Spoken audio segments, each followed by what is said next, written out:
My guest tonight is the game developer behind such unique gaming projects such as Rough and Tumble, Clayton's Day Out, Waltz for Heaven, and a little game called Mario. Not to be confused with a little game we know called Mario. That's even more confusing. Never mind. Welcome, my guest tonight, Izzy Kestrel. Izzy, how are you doing? Hi, I'm doing great. How are you? I'm going to start with the hardest question first, because I feel like if we don't get this out of the way, it's going to flavor the remainder of the night. Why GEX? Have you seen him? Have you heard him? I guess is a better Not for a question. long time, I'll say. Yeah, no, yeah, that's fair.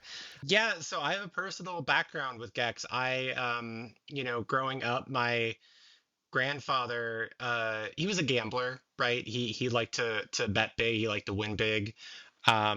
Which I think just necessarily as someone who gambles, you tend to kind of root for the underdog a little bit, where you like want to go, yeah, the payouts better, right? If you're like, oh, if the underdog wins, I'm gonna do better. And he purchased the ill-fated 3DO that came out in the early 90s. And I remember that was such a blow, because it was like, I believe it was like $700 or something at the time, It which, was up there with like the Neo Geo. Like there were two very yeah, unfortunately expensive machines.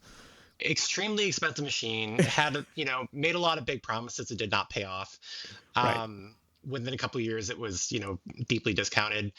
I remember that made such a mark, that a couple of years later, when my grandmother would send us out to go purchase a PlayStation for like, just for the kids to come over and play, Right. at their house.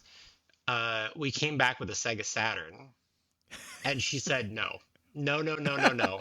I know the PlayStation is the one that people want right now. Go back and get a PlayStation.